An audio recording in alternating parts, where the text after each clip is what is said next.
اس زمانے میں ایک وبا پھیل گئی۔ بیماری اس طرح کی تھی کہ لوگوں میں غشیہ طاری ہو جاتا اور لوگ بے ہوش ہو کر زمین پر گر جاتے، اور ہوش میں لانے کا واحد طریقہ یہ تھا کہ پاؤں رکھ کر گردن پر زور سے وزن ڈالا جاتا یا جھٹکا دیا جاتا تو بے ہوش ہونے والا ہوش میں آ جاتا۔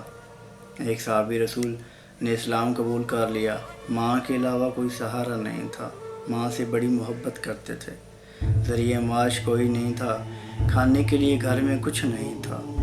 فاقوں کی ایسی صورتحال نے ایک روز بھوک سے نڈال ہوئے کہ مسجد نبوی کے راستے پر آ کر بیٹھ گئے کہ یہاں سے گزرتے ہوئے کوئی دیکھے گا، اس طرح حالت میں پائے گا تو کھانے کے لیے شاید کچھ مل جائے گا۔ لیکن اسی حالت میں بیٹھے رہے کہ غشیہ کھا کر زمین پر گر گئے، بے ہوش ہوئے، لیکن یہ بیماری کی وجہ سے نہیں، بھوک کی نڈال کی وجہ سے تھا۔ لیکن دیکھنے والے یہ سمجھتے کہ شاید یہ غشیہ کھا کر گر پڑے ہیں۔ لوگ آتے، گردن پر پاؤں رکھتے، زور سے جھٹکا دیتے، جب ہوش میں آتے آنکھیں کھولتے، بول نہ پاتے، پھر بے ہوش ہو جاتے۔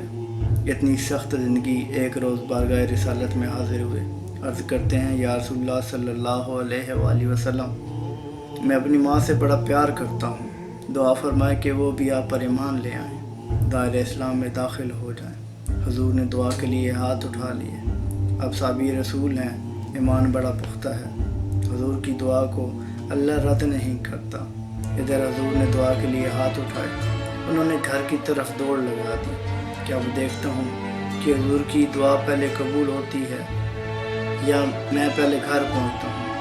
گھر پہنچے، دیکھا کہ ماں سجدہ ریز ہے اور زبان پہ کلمہ حق جاری ہے، اور یہ صحابی رسول صلی اللہ علیہ وآلہ وسلم حضرت ابو ہریرہ رضی اللہ تعالیٰ عنہ جو اصحاب صفہ میں سے تھے۔